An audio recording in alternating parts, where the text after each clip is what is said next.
Hi, everyone. This is Sam Silverman, Managing Partner of EB5AN. Today, we're going to be talking about an important topic, I-526 petition Mandamus actions. What is a Mandamus action? How does it work? Why are some investors considering it? And we're also going to be chatting about the latest March 2023 visa bulletin and update with a specific emphasis on the allocation and treatment of the new reserved EB5 visa categories for rural projects, high employment areas, and infrastructure projects. During today's webinar, if you have questions, please use the chat box on your screen, and we will try and address as many questions as we can at the end of the webinar. If you'd like to request a copy of the slides, please send us an email and we'll be happy to send you a copy of the slide deck. And I'll share that in the chat as well.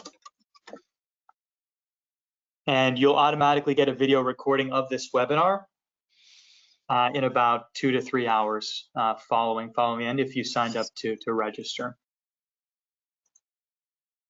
Okay, first, this presentation is not legal advice and it's for informational purposes only. You should engage your own legal counsel for legal advice. And thankfully today we've got Joey Barnett, one of the top EB5 immigration lawyers in the space, who's going to be joining us for the webinar today. And so if you are considering a mandamus action or looking for some additional guidance with respect to a new or pending EB5 petition, please reach out to him. He's great. He works with a lot of our EB5 investor clients. Okay, quick overview of what we're going to cover in today's webinar. First, a little bit about EB5AN. We'll talk about WR immigration with Joey and Charlie. And we'll talk about the EB5 process and USCIS adjudications historically and trends. And then we'll get into the mandamus section of the webinar and talk about different administrative remedies and what the mandamus process looks like. And then we'll spend some time with Charlie talking about reserve visas and the latest visa bulletin and impacts for future EB5 investors filing 526E petitions at 800,000 and impacts on prior investors who filed various investments amount before the RIA went into effect in March of 2022. Okay, quick overview on EB5AN. We're leading EB5 investment fund manager, regional center sponsor.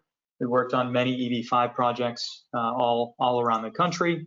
Many of our investors come from foreign countries, obviously. To date, we have more than 2,000 EB5 investors from over 60 different countries who invested in EB5 projects under our regional center licenses. Of note here is that people of many nationalities and backgrounds have consistently found value in our investment approach to EB5 projects. Today, we operate more than 10 regional centers. We cover more than half the country, and we filed applications to cover the entire country, which should be approved later this year. I'm Sam Silverman, as I mentioned earlier, here on the left-hand side. And joined today with my partner, Mike Schoenfeld, and I'll let Mike jump in and share a little bit about his background, and then we'll move on to WR immigration. Perfect. Thanks, Sam, and really appreciate everybody taking the time to join us on the webinar today. So a bit of background on myself. Prior to founding this company with Sam a little over 10 years ago, I was at a large private equity firm specializing in leveraged buyouts, and we were both at the Boston Consulting Group before that.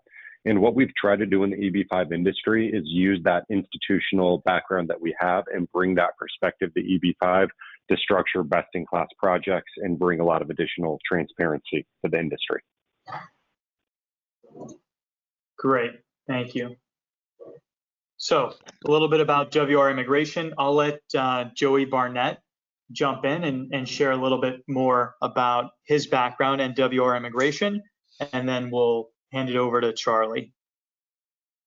Well, thanks for having us on, Sam. It's a great pleasure to be here with you and Mike. Always enjoy working with you and the projects that you're a regional center sponsor. It's always a Always a pleasure to be speaking with you guys. So thanks for having us.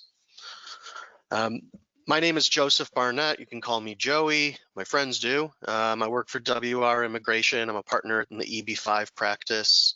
I've been doing this for 12 years. Our firm has 9 offices now and over 200 employees. We have over 40 attorneys. We are an immigration firm only. And our EB-5 practice is headed by Bernard Wolfsdorf. That's where the W in WR Immigration comes from. And he was the past president of the American Immigration Lawyer Association. He's been doing EB-5 since 1993. I've been doing this for 12 years. And just recently, we brought on Charlie Oppenheim, who's now our Director of Visa Consulting. And it's a great honor to work with him. I'll let him give himself an introduction. Thank you, Joey. I was, as the slide shows, I was the chief of the Immigrant Visa Control and Reporting Division for 23 years and with the Department of State for 43. During my time as chief of the Immigrant Visa Control, I was responsible for decisions which allowed over 9 million applicants to receive visas overseas or adjust status in the U.S. I testified before Congress on comprehensive immigration reform considerations on 2 different occasions, and I was regularly contacted by the White House and those on Capitol Hill who were considering changes to the immigration system to provide analysis of potential or proposed bills, or to provide them, when asked, with suggestions on how to accomplish their goals. And now every month, Charlie and our firm put on webinars on YouTube, sort of dissecting the monthly visa bulletins and what it means. You know, I practice in the EB-5 space, but our firm is very much a corporate business immigration law firm where we represent Fortune 500 companies, as well as like universities and campuses for their professors and researchers. So it's great here to be. I'm one of the 3 EB-5 partners, and we got a lot to talk about. So I'm excited to get into it. This is a very interesting topic, in particular for those who have been waiting on I-526 processing, and I'm really excited to get into it. So Sam, if you want to start. Great, Or do you, great, thank you. So I think to start, we're going to get into the EB-5 process and USCIS adjudication. So Joey, do you want to kind of give us a quick overview of the process and then talk about how a mandamus action potentially fits in, what stage, and what, maybe start with what that is as well. Sure. Not everyone here, I'm sure, is very familiar with what that entails. Sure. Well, let's go through the process first. And actually, I see a typo in here. My mistake. That should be an $800,000 investment, not $500,000. But with EB-5, you invest in a U.S. company that's going to be creating jobs or has created jobs for U.S. workers, and then you submit your petition showing that investment is an at-risk investment. And USCIS processing times on this, as we're going to talk about here, have doubled and then doubled again and then doubled again.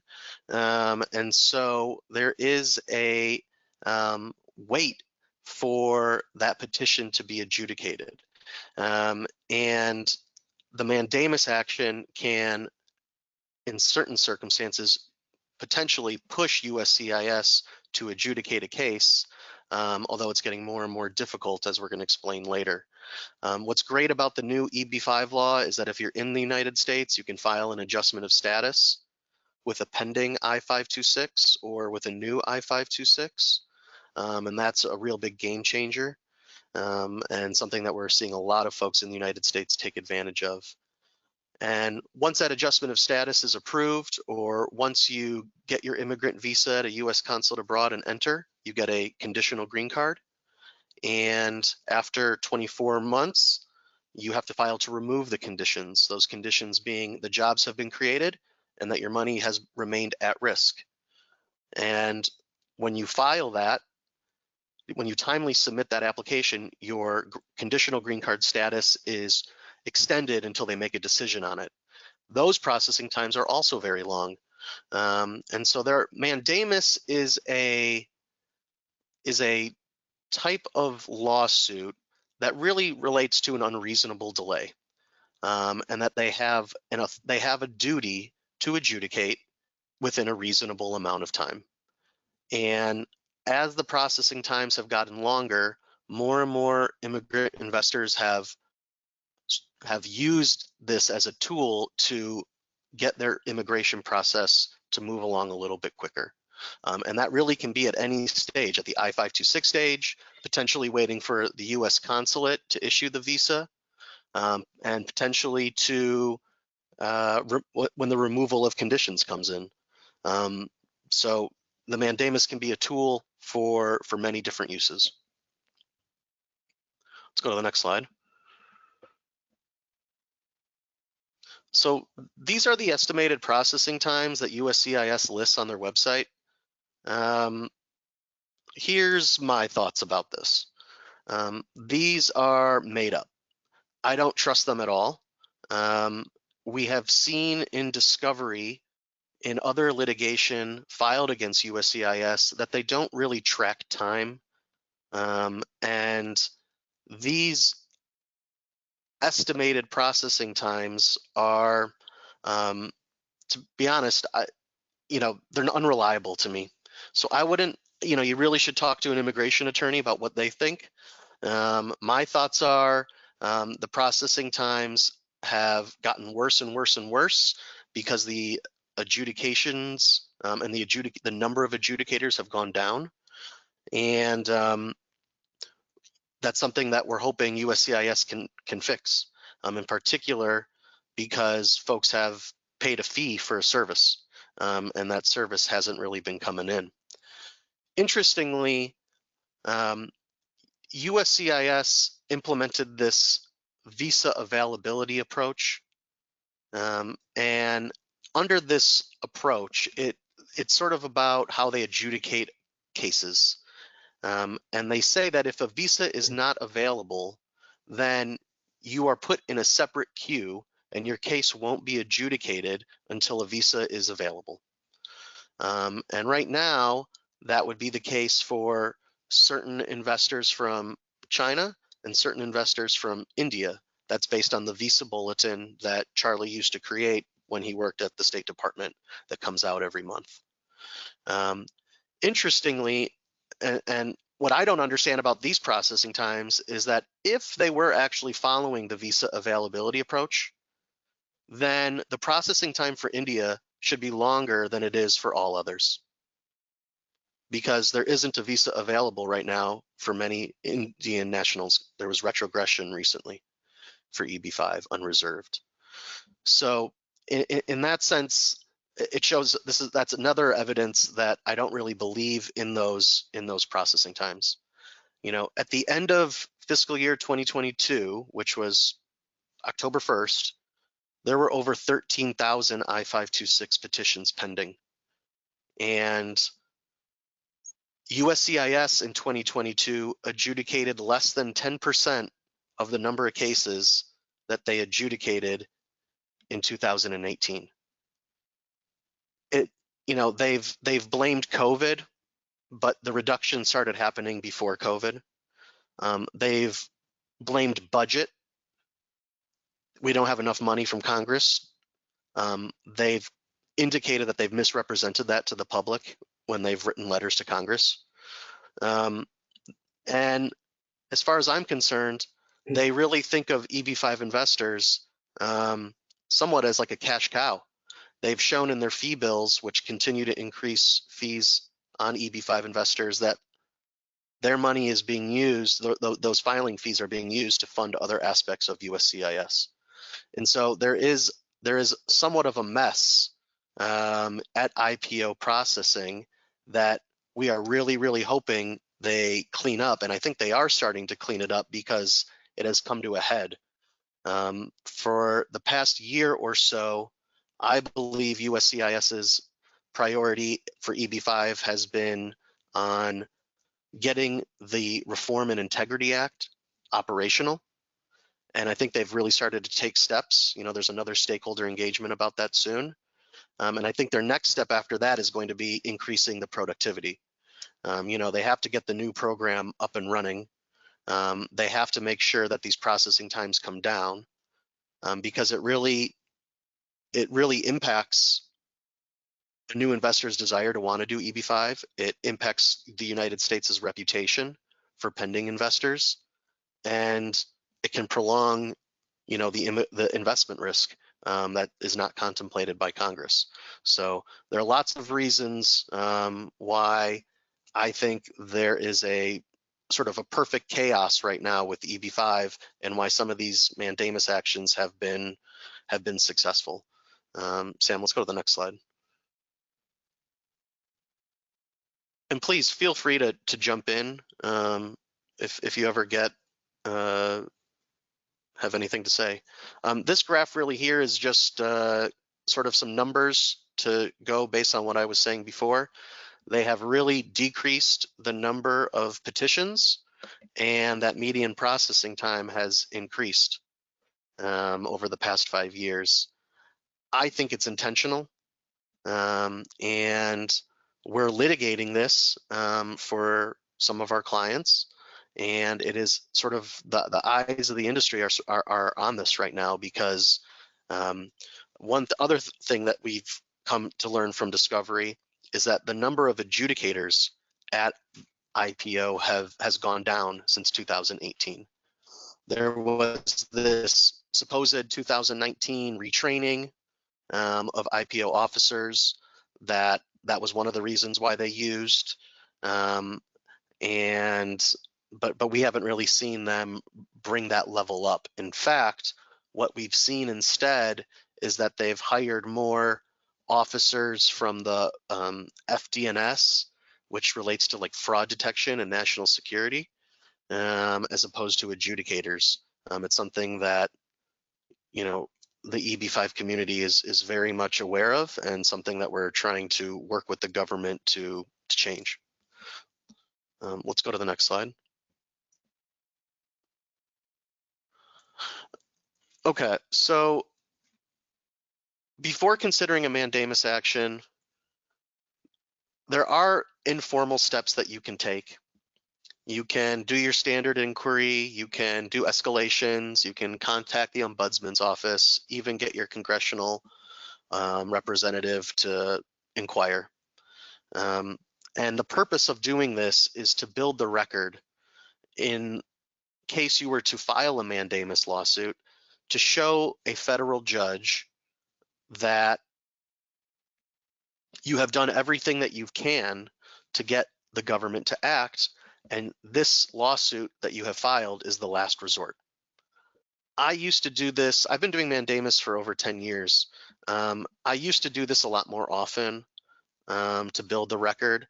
I tend to not do it anymore too much, because the results are frustrating. It doesn't really go anywhere, and because these aren't required activities that you have to take. They are just ways that you can attempt to get a remedy before litigating. All right, let's go to the next slide. Okay, sure.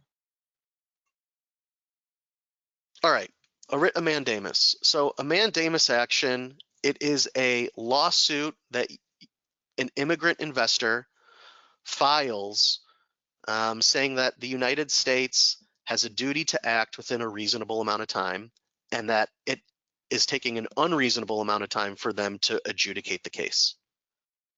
It is not asking a judge to approve the case. It is not asking a judge to order USCIS to adjudicate the case, to approve the case. All it really is asking is for a judge to enter an order for USCIS to take action. If the government's action is, hey, we have a request for evidence on your source of funds, well, then that's absolutely acceptable. That's well within their authority to do that. And that's part of the process. We would prepare a complaint. We would file it in federal district court, depending on where the immigrant investor lives. and then a Department of Justice attorney is assigned to defend the United States. Now, when we did a webinar about Mandamus 3-4 years ago, Sam and Mike, it was completely different. The state of EB5 delay litigation was at a very different place than it is now. In particular, because there are folks who filed in 2019 before the price increase that went up through regulations, and one global pandemic and nearly 4 years later, they still are waiting for their cases to be adjudicated. And that's a long time, and a lot longer than what the processing was in 2019 when they filed. And because of that, there's just been a huge increase in this delay litigation. And because of that, there has been a systematic pushback from the US government where they will fight on pretty much every I-526 Mandamus case that was filed in 2019.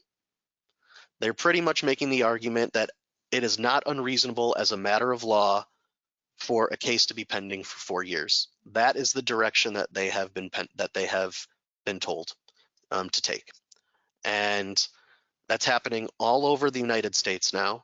Originally, it was just happening when you would file in DC. There's some good case law there, but there's also some bad case law there. And there's now in the DC Circuit Court a big decision, a consolidated appeal where there were 3 different EB5 investors lawsuits that have been appealed, and now they've been consolidated. And that decision should be coming out later this year, hopefully as soon as the summer.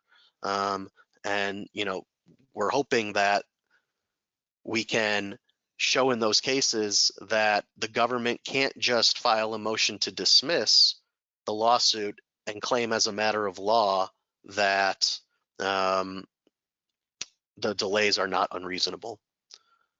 And so that's why I was saying in this advantages arrow that it's getting tougher. Not every case is a good case for a mandamus.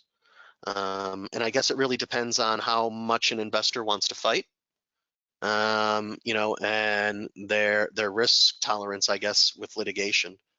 And I would say this, 4 or 5 years ago, you would file the lawsuit and the government didn't really want to fight these, and it would push USCIS to act. That isn't really happening too much anymore, at least for cases that were filed in 2019 or afterwards. There is no real answer as to what is an unreasonable delay. And they look at numerous factors. And one of them that they look at, and the big one that they look at is what did Congress say? And in Congress, or in the I-526 context, they didn't say anything. Although recently they have indicated that they want, in the new RIA, they have indicated that USCIS is supposed to do a study and increase fees so that IPO can adjudicate a new I-526 within 240 days. So I think that actually is pretty good sense of Congress, what Congress intends the government to do. It's not mandatory. At the I-829 stage, there is a mandatory, there is a term shall, and they shall, in the I-829 context, when you're removing the conditions, you file your case, and the regulations say, but they're supposed to either interview you or waive the interview within 90 days of filing. And then it also says that USCIS should pretty much make a decision within 90 days of that interview or within 90 days of the decision to waive the interview. And so there is a time period. And we're having a lot of success to date on I-829 litigation, where people have been waiting again since 2018, 19, 20, much longer than what Congress intended, which was the 180 days in the I-829 context. In the I-526 context, because Congress hasn't spoken, they'll usually look at, well, does the government have a rule of reason? Is what they're doing reasonable? What is their process? And I sort of eat, sleep, and breathe EB-5. The process is still vague to me. They have different queues, but if you are, you have a visa available and you've invested in a project where USCIS has previously approved it and there's a deference policy there, they say they go first in, first out. But the data suggests otherwise. We have clients who filed in 2019 that have been approved, but we still have clients in 2018 that haven't been. So how is it first in, first out? They're just the data seems to suggest that they don't follow the process, and that is part of the Mandamus action, because it seems like USCIS doesn't want to open their door to transparency, and these lawsuits are the way to do it because you can request discovery, and a lot of times you can only really request discovery if you beat a motion to dismiss. Although that's not necessarily the case, but they will always file this motion to dismiss, and these days for these cases, and it's a tough thing to get around. But like I said, it's still a possibility, in particular for those who have cases that were filed in 2017 and 18. I still think it's worthwhile to talk to an attorney to discuss the merits of your case for unreasonable delay. And Joey, Yeah. I'd agree with you, is that we see just a wide variety of processing times, even on the exact same project. And investors from the same country on the same project could be 2 years of difference in processing time. It's a complete black box. We don't understand why USCIS does it that way. I'm sure you're more frustrated than we are in terms of trying to figure that out. So a lot of times we have the clients ask, how long is it going to take to get the approval? And it's just, that's one thing we can't control. So as frustrating as it is, that's an issue. And I think that's one of the good things about at least the rural projects. Nobody really knows how fast it's going to be, but based on the new law, hopefully they at least follow what they say and push those to the front of the line. Yeah, absolutely. I mean, under the new law, they do say that rural projects, there's priority processing on that, and you certainly would hope that they are, you want to reduce the backlog of folks who've been waiting for so long, but at the same time, you want to provide service and an incentive to new investors, just as a policy of the United States of wanting to get new investment to come in. And so one thing that, and I wrote this concurrent adjustment of status instead, is that for those in the United States, doing an adjustment of status could be an alternative, because rather than waiting for your I-526 to get approved, you can get an employment authorization document to work in the United States, even during the time in which your I-526 is pending. And you can also get advanced parole, which would allow you to travel internationally as well. So that is one big benefit that Congress put in this new law for EB-5 investors. All right, let's go to the next slide. Got it. And Joey, with respect to the cases for investors who filed in 2017 and 2018, can you just talk a little bit about the success rate and what you've seen for cases pre-2019? Is it like all of those are winners, or most of them are, or are there other factors that kind of determine if a case is a winner or a loser from a case filed in 17 or 18? Sure, that's a great question. Well, one, you want to look at what has happened. Has there been an RFE issued yet? And if so, when was the response? You want to look at whether USCIS has approved the project or not, because there's that deference policy. USCIS has begun to get a little bit more stringent on source of funds. So I think it is important for the attorney to review the source of funds and make sure that it's something that's not going to get challenged. In particular, use of money exchangers, that seems to be a hot topic, or at least was relatively recently. So, in 2017, I think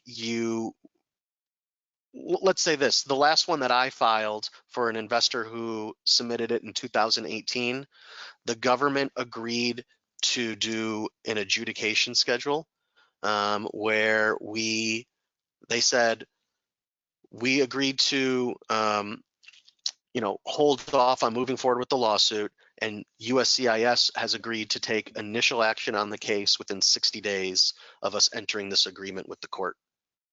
And so, the client was happy because we have a set timetable in writing that we entered into the federal judiciary that the judge approved, saying they have a deadline.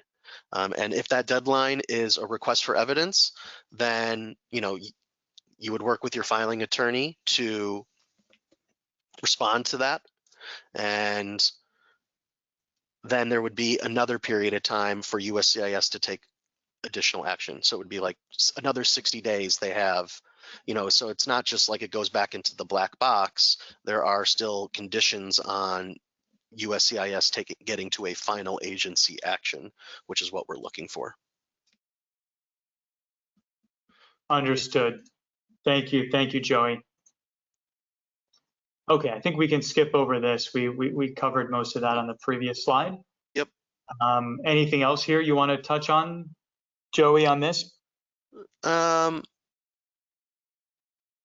I think we talked a lot about it. The big thing is people have been waiting for so long that are, this, and I'm getting to sort of the bottom here, is that an approved form I-526 begins the process to move. But with this concurrent processing option, there are lots of ways that you could enter the United States, like on an H or an L visa potentially, and then do a concurrent filing, adjustment of status, and that can speed up the processing on these I-526s. That's what we're seeing a lot of these days. Sorry, I kind of spoke a bit before the slides came, but yeah, the big thing here is that not every immigration attorney is a litigator. And in particular, when the government is seeking to fight, you really want someone who can understand sort of the strategic ins and outs of federal court litigation. That's very different than being a petition filing attorney with USCIS.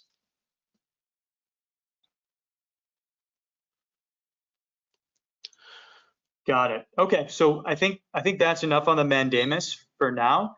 Let's shift gears and hear from Charlie on the March 2023 visa bulletin and talk a little bit about the new reserved visa categories and how that's going to impact future investors filing at 800,000 and investors who filed previously. Charlie, do you want to just jump in and give us an overview on what's happening here, and then I can ask a few follow-up questions. Sure. To start out with, on the 3 new set-asides, I believe that these set-asides, the chart currently lists the C, which means they're all current. Numbers are immediately available to any applicant who has an approved petition, which we unfortunately know are few, if any, at this point. I do not believe there will be any need to impose final action dates in any of the reserved categories until at the earliest, the second half of fiscal 2024. The reason I say that is the slow pace of the approval of petitions means that there will not be that many applicants using visas in these set-aside categories, and a final action date should only be imposed once number use up to that point and estimated number use in the coming months will exceed the annual limit for one of the 3 set-asides. So therefore, again, I do not, or go ahead. Just to make sure that I understand this, Charlie, because I get this question a lot. So what it means is that if you're, let's say, born in India or China, and you submit a normal set-aside rural or sorry, high unemployment TEA, part of the 10% category, 9 months from now, and it shows up as C, if you're in the US, you can adjust status and everything's fine. But likely by the chance you actually get approved, you are behind everybody else. So even though it could show C, there is a chance that there's been enough applications to already make that category eventually go into backlog. Because I think there's a lot of confusion there of, if it shows a C, it means there's no backlog, when in reality, that means that if you're approved today, it's current, not that in the future when you're approved, that it's current.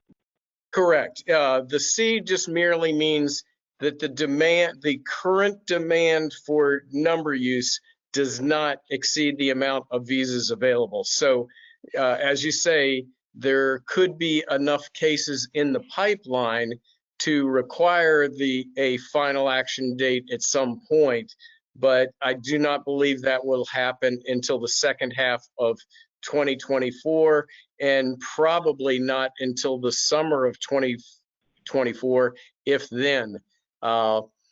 Again, the key fact on this is the earlier you are able to file the petition to accord you status in one of these categories, it makes sure that you're at the very front of the line, so that when your petition is eventually approved, you would be at the front of the line and have the best opportunity to receive a visa in a very timely manner. So, yeah, I mean, that makes sense to me. This is a very technical aspect of this. And one thing that I always tell clients is, just because it is current today does not mean it will be current at the time that your I-526 petition is approved, because the visa bulletin, there is a lag of information between that the visa bulletin is based on and the data that USCIS is providing. And the data that we want are I-526 approval notices in the various visa categories. And we don't have that at this time because of USCIS processing. And because of that, there is this unique opportunity for those who are in the United States, including those born in mainland China and in India, to file their I-526E and at the same time file an adjustment of status. And when you file that adjustment of status, you are able to remain here lawfully until that is denied. And they're not going to adjudicate that until your I-526 is adjudicated. So that gives you a lot of time to be here. It is a great option in particular for folks who are here already on an H-1B, who are looking at a plan B. They're looking at all of these layoffs that are happening and they want a plan B. This is a plan B. Or for students who aren't able to find a sponsor for their H-1B application, this could be an option. You know, if money could be obtained from parents or loaned from something like that. Sorry, Sam, what were you going to say? Yep. Yeah. So I want to, before we get back to the current, non-current on the actual bulletin here, let's talk a little bit more about the adjustment of status. And so you file the adjustment, you can remain legally. But if eventually that gets denied because the project didn't happen or failed to create enough jobs, or if there was a source of funds issue, then you've got some pretty negative immigration consequences, right? So can you talk a little bit about that and why it's so important to pick a project that has created a lot of jobs and is unlikely to have a project related approval issue? Obviously source of funds is going to be person by person, but yeah, can you talk a little bit about if you're going to rely on that, why it's really important to make sure that the underlying project is unlikely to have an approval issue? Yes, because if the I-526 were to denied, that is the underlying basis for the adjustment, and the adjustment would get denied. And if you're not maintaining any other non-immigrant visa status at that point, then you would be required to leave the United States. There would also be issues related to age out for children. And that's time that you cannot have back. So yes, there are definitely big issues. That's why we advise clients, if possible, to maintain their non-immigrant visa status. Not everybody does it, but that is the best practice, because in that event, if the adjustment of status were denied, you would still be able to at least remain here in that same non-immigrant visa category while you're potentially appealing USCIS's decision.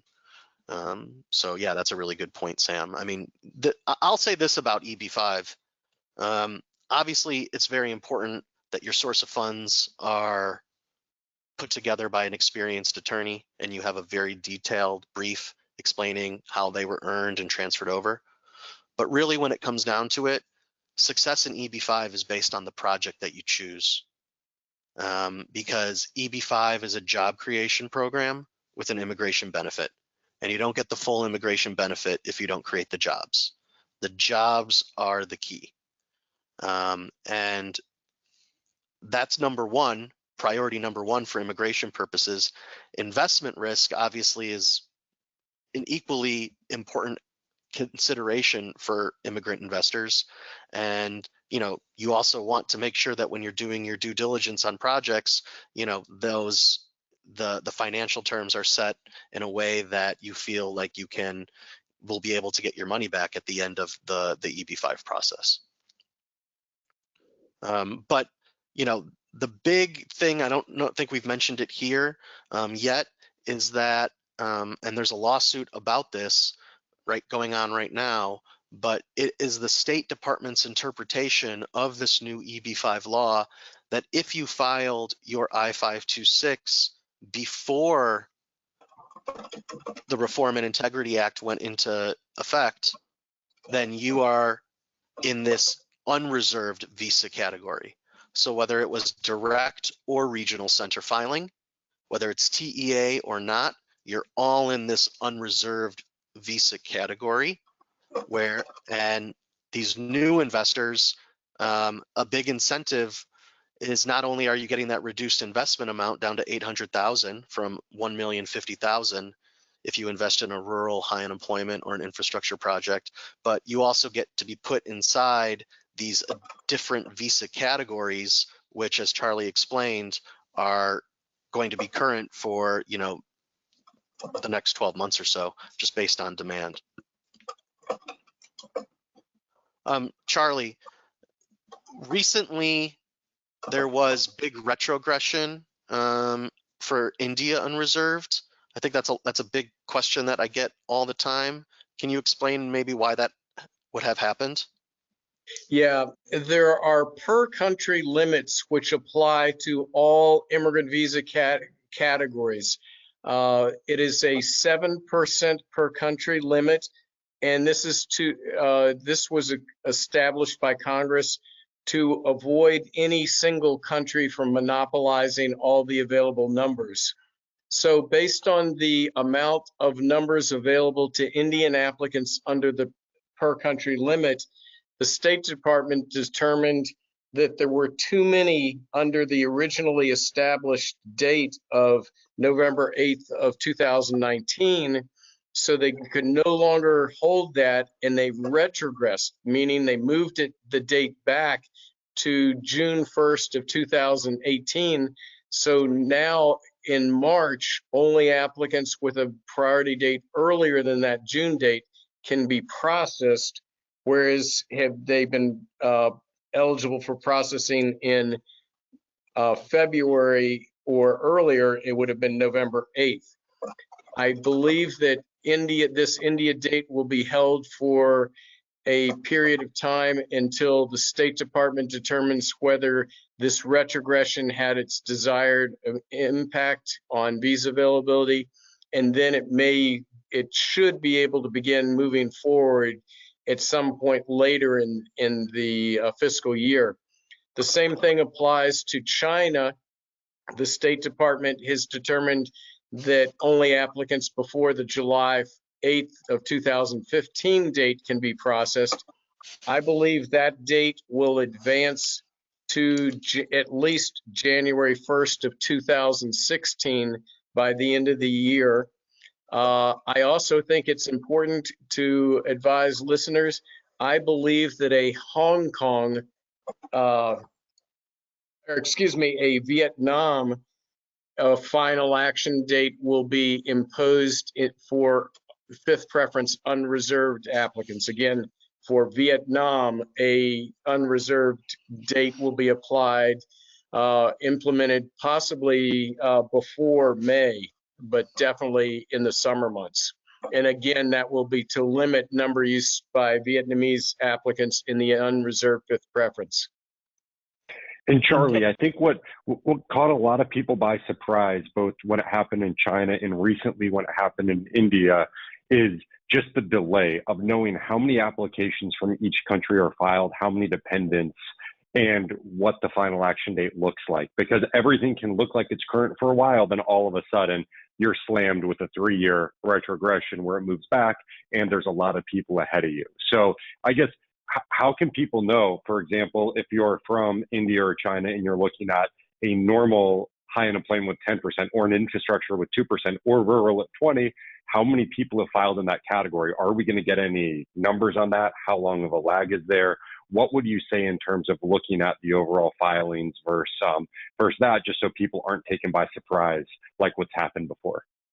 Right. I think this is going to be a very important thing for interested parties to press the Immigration Service, the IPO office, to begin publishing timely and accurate information on the amount of applicants that are filing petitions in each of these 3 new set-aside categories. Ideally, if it could be broken down by the top countries of filing and the month in which they are filing. For example, the amount that filed in 2022 by month and the amount that are going to be filing in calendar year 2023. Only if that information is made available will we be able to correctly and accurately estimate when a final action date is likely to be imposed in each of these categories, what that date may be, and for which countries a date will be imposed. But again, at this point, none of that information is being published. And again, it needs to be published on a regular and accurate basis, as they have done in the past, I believe, with the what are now the unreserved categories. But again, it's extremely important for them to publish this information in as much detail as possible. And at the very least, and what we're doing, sorry to cut you off Go ahead, there, Charlie. you know, we are doing requests under the Freedom of Information Act for this information, and you know, they're supposed to respond to those within 20 days. And if they don't, then you do have standing to file a lawsuit against them. And I think that's going to be something that we're going to be seeing a little bit more of, because you're right, Mike, this data is critically important. And all we can really say is, well, to get your spot in line so that you're ahead of the line, and you do that by filing your I-526. And it's very difficult to advise when we just don't have that data from USCIS. And in the past, they've really only done that, I think either at the, you know, once the I-526s are approved. You know, that's not acceptable for what we need it for now. Exactly. I mean, when I'm talking to clients, if we have an Indian born in the US, it's really easy to say, you know what, we don't know how many have been filed in the high unemployment 10% set aside, but you can adjust your status today. It's current. You're going to be just fine, even if there is a little bit of a wait already in that category. Versus if somebody's applying from China or India from outside of the country, there's no way to know if more than 10% of of those set-asides have already been filed for and claimed, and how many years of it are gone. So it's a completely different equation of how to look at it. So, I mean, we would love to be able to have access to that data, because then, and especially for the immigration attorneys, you could actually advise your client on what makes sense, rather than trying to just infer data from how many cases you think have been filed across projects and things like that for what the right strategy is. So, yeah, I mean, we wish we could get that information. Well, and it also, there are these per country caps that Charlie mentioned. But what and I'm so glad you went to the slide, is, there were over 6,000 of these reserve visas that went unused in fiscal year 2022, and those are being added into these reserve categories now for fiscal year 2023. And so there are more visas available. The issue is that they're not going to be, for those to be used, the I-526 has to be approved. And so there is a mechanism within the Reform and Integrity Act to try to save some of these, but the processing times are the issue. So Charlie, why don't you maybe start from the top here? And let me just give a brief background first. So this chart here talks about the number of visas that are available to EB-5 investors over the next, well, in this fiscal year and next fiscal year. And it shows what happened in the allocation from last year. And we have some data on that that we can talk about as well. But Charlie, why don't you sort of break down why that EB-5 visa limit is going down, and what it normally is at, and then we can get more in depth with regards to the EB-5 allocations. Right. On the top line where you see the right under the fiscal year listings, for example, in 2022, you will see a 281,507. That was the annual limit for all employment categories in 2022. It's dropped to 197,000 for 2023. And my estimate now is that probably in a best case, it will be down to about 150,000 for fiscal 2024.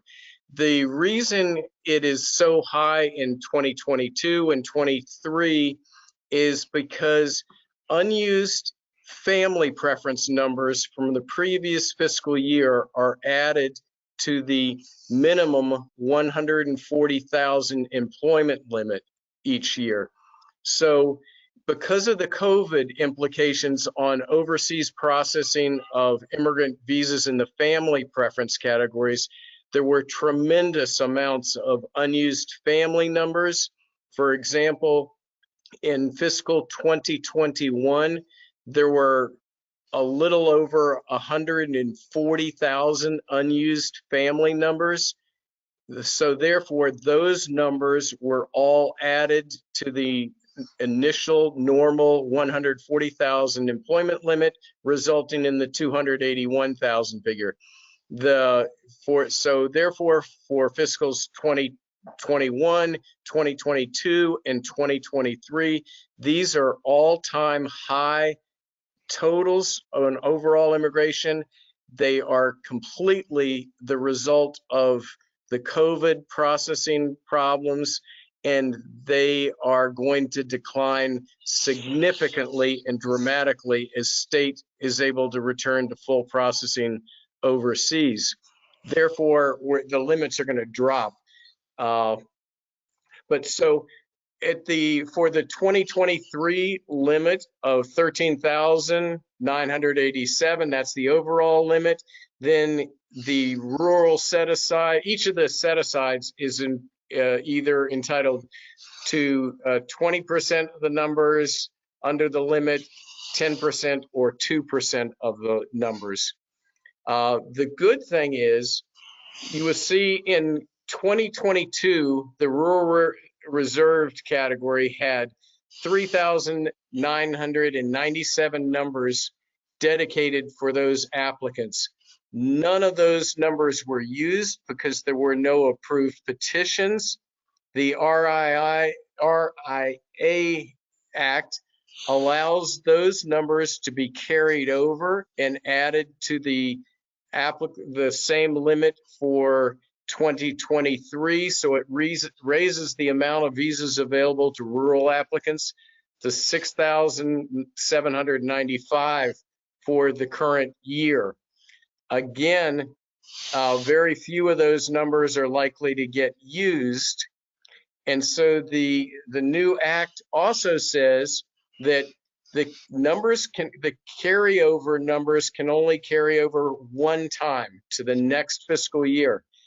So therefore, if any of the fiscal 2022 carryover numbers are not required for use in 2023, those numbers will then be able to be made available to applicants in the unreserved categories. So to give an example, at the very bottom of the screen, you see that the total number of unused carryover numbers was 6,396. If we were to assume that petitions were getting approved this year, which is unlikely, large amounts, but if they were and numbers were going to be used, if we assumed that 2,396 carryover numbers were going to be used, then there would still be 4,000 under that original carryover limit. Those 4,000 numbers can then be made available to the unreserved total of 9,511, bringing the unreserved total for fiscal 2023 to potentially, in this example, to over 13,000. So this will be a very good benefit to applicants in the unreserved category, which I believe is going to allow the movement of the China, India, and eventually the Vietnam date to some extent. But the big winner with the added numbers to the unreserved category will be Chinese applicants, because those numbers are made available in priority date order, and the Chinese have the earliest priority dates. So that was a good overview. I know it was potentially complicated to understand, but I think overall concept and theme is that because there were so many unused family-based petitions from recent years, there is a bumper crop that have carried over to EB use, and combining those additional visas with this reserve visa carryover, there are significantly more EB5 visa numbers than in recent history. And that's great for many purposes, including reducing the backlogs and also making sure that the reserve visa categories can stay current. And again, the big benefit of that is for those in the United States and the ability to file the adjustment of status application. I can't get over that enough. Many times when I'm talking with new investors, we have to have a short-term immigration strategy and a long-term immigration strategy, because depending on the person, a lot of folks don't want to have to wait 3, 4, 5 years to immigrate. They want to do it quicker. And so having that short-term immigration strategy, maybe coming in on an H or an L visa, or trying to be a little bit more creative with an O1 or something like that, or an E visa potentially. Those are options now that I'm discussing with clients if they want to get their green card process moving faster. And this concurrent filing, this is, as Joey says, is a very unique thing that's of a huge benefit to applicants at this point. Also, the unused numbers in each of the reserved categories under the fiscal 2023 annual limits, they will be carried over for potential use in 2024 when more of the petitions should have been approved, and they will allow number use at that point. So, and this carryover is unique to the EB-5 program. Other employment or family categories, if the numbers are not used in the specific fiscal year, they are not carried over for potential use in the next. So again, the RIA provided this unique carryover provision for 1 year for these reserved categories. And so Charlie, just stepping back and evaluating just the reserved categories for new investors considering making investments today.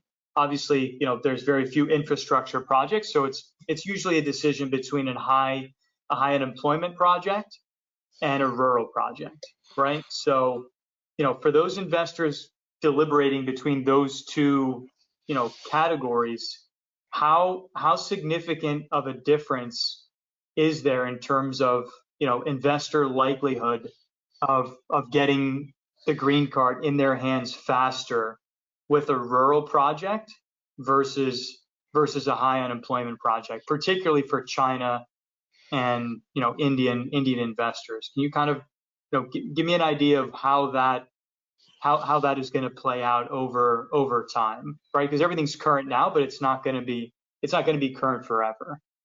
Correct. If we were to assume that all the petitions in each of these categories were being processed at the same pace, it would obviously be the most beneficial would be to have filed in the rural area, because they are going to get 20% of the reserved numbers. And I believe the first category, again, assuming all the petitions which are being filed are being processed at the same time, I think it is very likely that a final action date would be imposed in the infrastructure reserved area, because they're only getting 2% of the limit. So the amount of numbers that are going to be available under that limit is going to be much lower, and per country limits apply to each of these reserved categories. So of the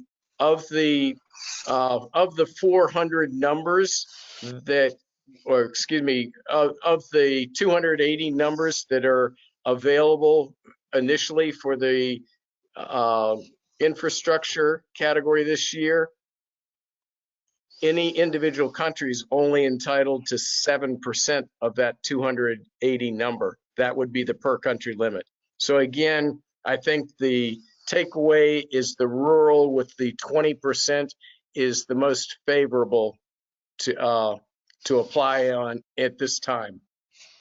And just as a follow-up to that, how does the priority processing aspect of investors' petitions in rural projects, how does that prioritization, faster approval and thus, faster collection of the green card, how does that fit in with the ability for the rural category to carry over?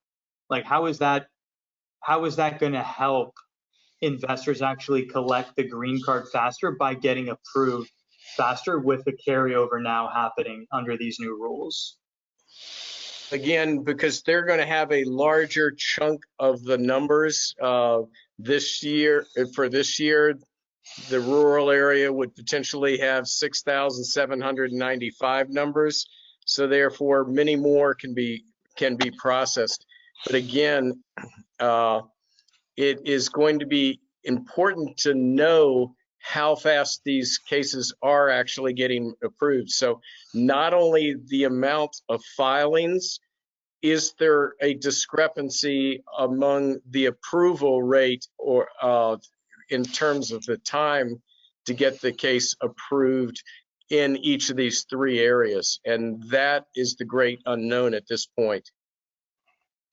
Right. And if we look at it on a per investor basis, assuming there's 6,795 visas available in 23 for the rural category, and let's assume there's about three individuals per 800,000 per investor. So that means about 2,200 investments, each of 800,000. That would have to happen theoretically before those visas would be exhausted, right? So said differently, 2,200 people can invest 800,000 in rural projects, the first 2,200, let's say, and not face any type of a backlog. Correct. And that is, you bring up a very important point. Each applicant in a case counts against the annual limit. So that is a very important thing to remember. But again, that's why I think I think that anybody who has filed a petition in any of these three categories up to this point, I think they should be very safe once a final action date is applied. And again, if and when reliable information is published, it will be easier to make some type of estimates of what type of final action date may be required once they are being established. Right. And so for investors, particularly those investors who are not already in the United States on another status and potentially eligible for the adjustment of status, it must be fairly critical then to really consider a rural project, because you're not going to be able to get any immigration benefit at all until you get approved and you're able to collect a visa, right? So particularly for investors overseas in India and China, what are your thoughts on that? I'll let Joey speak to that issue. Well, without trying to sound too much repetitive, it makes more sense mathematically to invest in a rural project. Not only are there more visas available, but you're possibly eligible for this priority processing when they start implementing it. And both of those will decrease the amount of time it takes for you to actually get the immigration benefit. Yeah, there's no doubt about that. I mean, it's a mathematical game. I guess with the per country caps, if let's say 5,000 Indian nationals filed into rural, right? But you're an Indian national and you filed into high unemployment, then it's possible in that situation, I guess, if you're the only one, that you could potentially get a visa quicker through the high unemployment than rural. But again, we just don't have that data. That's what we need. Yeah. And that's one of the things. So go ahead, Charlie. No, you go ahead. Oh, I was going to say, so the way that we look at it, we have great projects in both normal high unemployment and rural areas. So we're somewhat agnostic in that. We just like for clients to have all the information without knowing for sure what's going to happen, and without the government actually releasing the data that we talked about that would help clients know what they look like in terms of the line in the waiting list, like how to make that right decision, especially filing from outside the United States. So we have great options for both, but we tend to lean in the same direction where, because there's not a transparent data source of the exact amount of petitions that have been in, we look around the industry, a vast majority of deals are typical high unemployment TEAs, and we know that a lot of those won't be adjudicated in 23, so we could lose that first big buffer crop of rollover from 22. When you start whittling it down without perfect data, I mean, it kind of points you into that direction. No doubt in my mind, I agree with you on that, Mike. Absolutely. It makes all the sense in the world if you're abroad to be putting your investment into a rural project if your number one goal is getting to the United States quickest, then I would agree with you.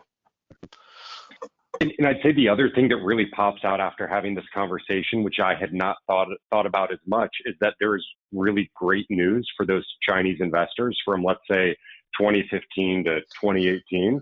When you look at how many likely unused visas from 2022 are going to roll into that unreserved and go to that waiting list, where it could move forward like 5 to 6 years just based on my back of the envelope math of what used to be left over for China in a single year here. So I don't know, maybe I'm a little off on the back of the envelope, but what do you see with that, Charlie, in terms of, like, if you were to look at the last few years, how many multiples of that are we getting because they're likely not to adjudicate many in the fiscal year this year?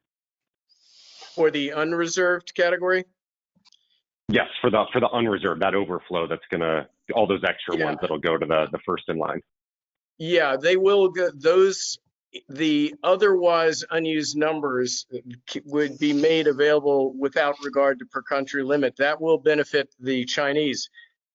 It will not advance by years. I think that once it gets into 2016, it will be able to advance, but there are tremendous amounts of applicants with early Chinese applicants with very early priority dates. So it's going to take time to move through all of those unreserved filings.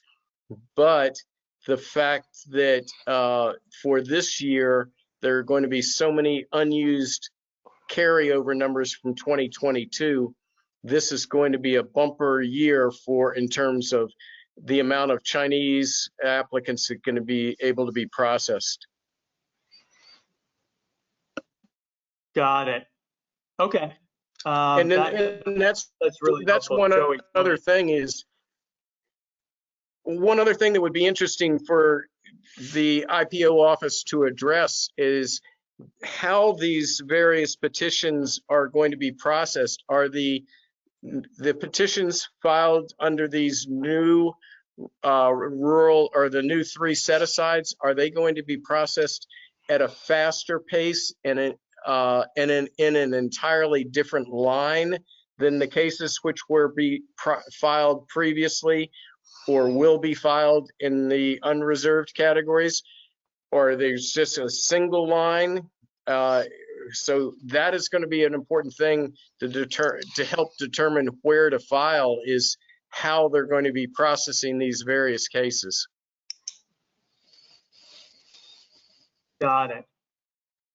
Okay, I think let's pause there on the reserved visas and shift over to a few questions.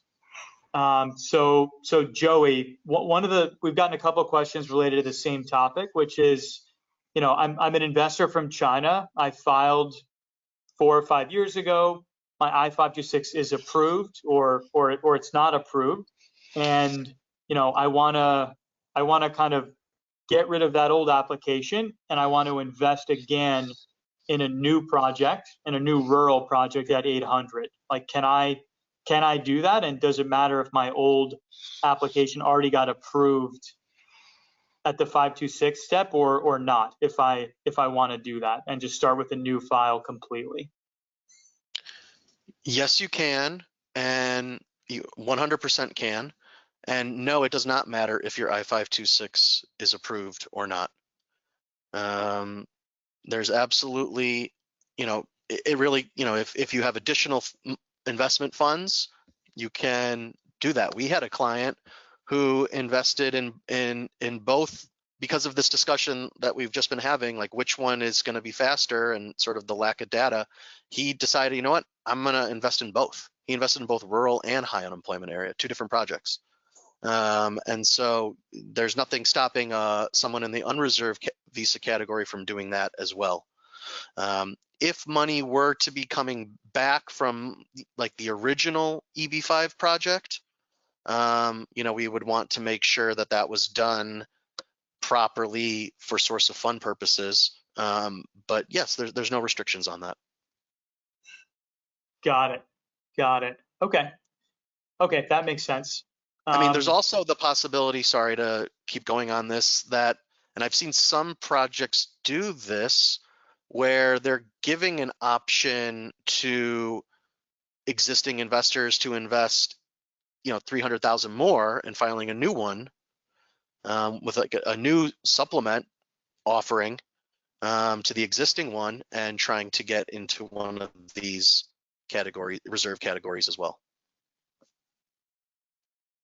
Got it. Okay, that makes sense. Can you talk a little bit about how the process would look for an investor who's considering a project today and wants to really, make sure that the project is pre-approved by USCIS? Obviously, the new 956F project form, is pretty new, and I'm not aware of any projects that have gotten that approved yet. So how would an investor kind of, due diligence and, try and reduce project approval risk, let's say, separate from source of funds when evaluating projects available in the market today at 800,000? I think that's a great question. So certainly every investor has to do their due diligence on projects, which can be structured in a variety of ways to either reduce the amount of financial risk on it, or to the investor, I should say. But in my mind, it really comes down to, well, has this project had a prior exemplar approval? And I ask that because in the new legislation, USCIS is really supposed to defer to that approval now in these new adjudications, and what they're supposed to be looking at in these new I-956F applications is compliance with the Reform and Integrity Act. So you certainly want to look at that exemplar approval previously. You want to look at the track record of other investors potentially in that project. You want to look at the track record of the developer who's going to be using the money to creating the jobs. Is this the first time that they're doing this, or are they an experienced developer with a track record of success? We have some clients who say, hey, my uncle wants to build this hotel. Can you do EB5 for me? And the answer is yes, I can. But has your uncle ever developed a hotel before? Oh no, it's his first time doing it. Okay, well, there's a lot of steps involved in doing that, which are required to create the jobs. And that's, I think, is a real big key, is making sure that the people who are using your money have that experience. That to me would be one of the biggest, if not the biggest, considerations to make. Got it. Okay, so we've got time for one more question. So related on the same topic, sort of, to kind of project evaluation and consideration. Obviously, immigration attorneys are, really focused on the immigration aspects of a project, and can't really give investment advice on the financial side. Right.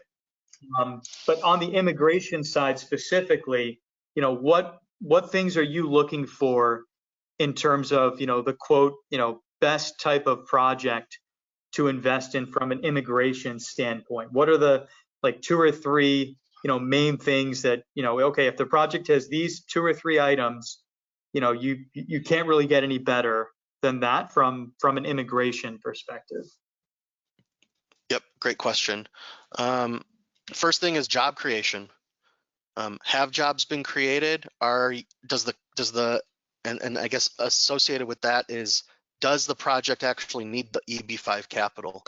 A lot of the projects which I like, they're using EB5 to reduce their cost of capital because it's less expensive to get EB5 money, where the return is a green card, as opposed to going to a bank or a financial institution, in particular when interest rates have been increasing. And so if the project is using the money, the EB5 capital, to sort of repay bridge financing or to complete construction that's almost completed, the construction is ongoing, You can see it. You can very easily demonstrate to USCIS that your money was invested and, you know, construction was completed 6 months later, and that they've used your money for the completion of the construction. That is what I want to see.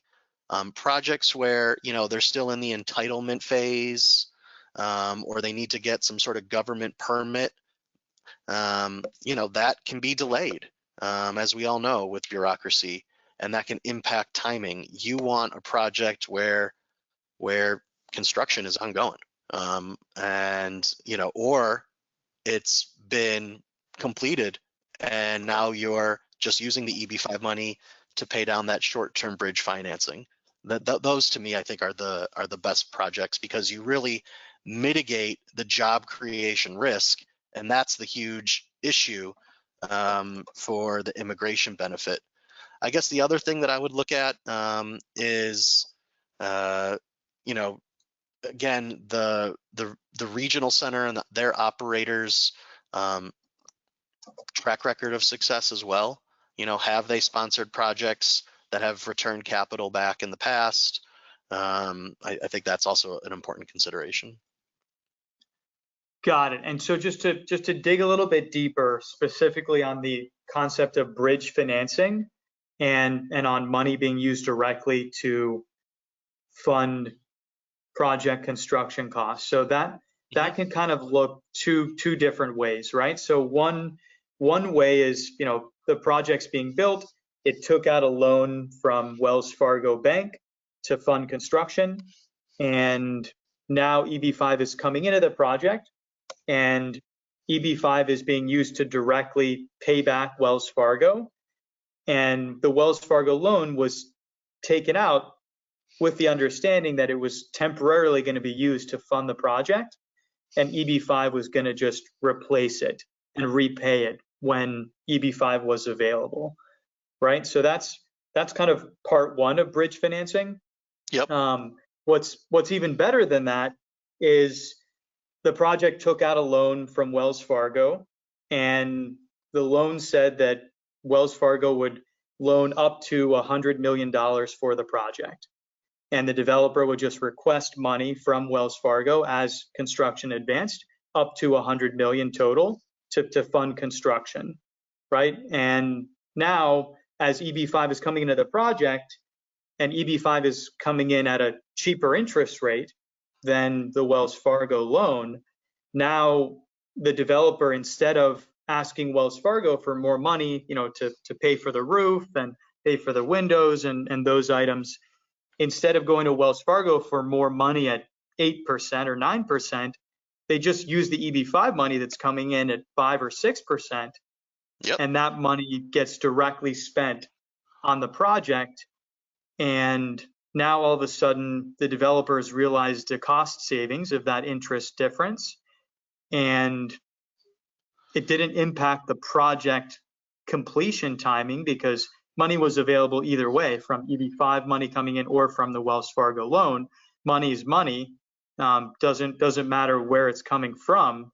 But in this case, it was funded directly with EB5, and that was cheaper, and the money directly went to project costs. But the project was going to be built and finished on the same day, regardless of EB5 coming in or not. Did I summarize that correctly? Yeah.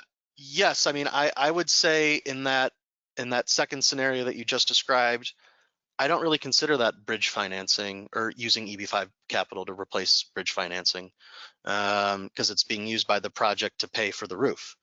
And that's absolutely acceptable, and potentially even a stronger argument because there's a closer nexus to job creation. I will say that, you know, having a senior construction loan is, you know, from a financial point of view, I think great, because it seems like someone else has already done their due diligence on the project and has provided capital to it. And, you know, they've done their due diligence and they believe that they can get their money back and make some money on it as well. So just because there's a senior loan, you know, I don't look at that as any kind of negative. And in fact, I look at it as a positive. And yeah, absolutely. In that case, you know, using EB5 to lower that cost of capital, I think is very common. And those are the projects that you that you like to see, because as you said, Sam, the construction is going to get completed one way or the other. Exactly. Okay, great. All right, listen, I think that's all the time we have for today, but yeah, I want to just take a minute and thank Charlie and Joey for their time. Obviously, Charlie is the expert, uncontested expert on visa availability and allocations, particularly with these complicated new rules. So we really appreciate him simplifying things for us. And Joey, obviously is a very experienced EB-5 immigration attorney who I consult with regularly and has represented many of our clients. So if you are interested in doing a new EB-5 petition at 800,000, or if you're looking to change attorneys and you want someone more responsive and on the ball, definitely reach out to Joey and he'll definitely be able to help you. Any final words, Joey and Charlie, before we wrap up? I just want to say thank you, Sam, for giving us this opportunity to do it. Like I said, we've had nothing but success working with you guys, and we look forward to doing it more in the future. And it's always fun to speak with Charlie because this is such a complicated and there's a lot of uncertainty around it. And so I'm happy to be part of sort of shining the light on what we can do. Charlie, anything you want to say? Yeah, it's been a pleasure to be able to participate in this. It's a great service you're providing to all the interested parties because, as Joey said, this whole issue, if you're not dealing with it on a regular basis, can be kind of clear as mud. So it is very beneficial to get as much information in webinars such as this one is possible. Great. Thank you, everybody. Excellent. Thanks again, everyone. I put the contact information on the screen. So, for those of you looking for help on the immigration attorney side, please reach out to Joey. And for any questions about current EB-5 projects and what the process looks like, please feel free to reach out to us or check out our website and book a call, and we'll be happy to chat with you. Thanks, guys. Yep. Thank you, everybody.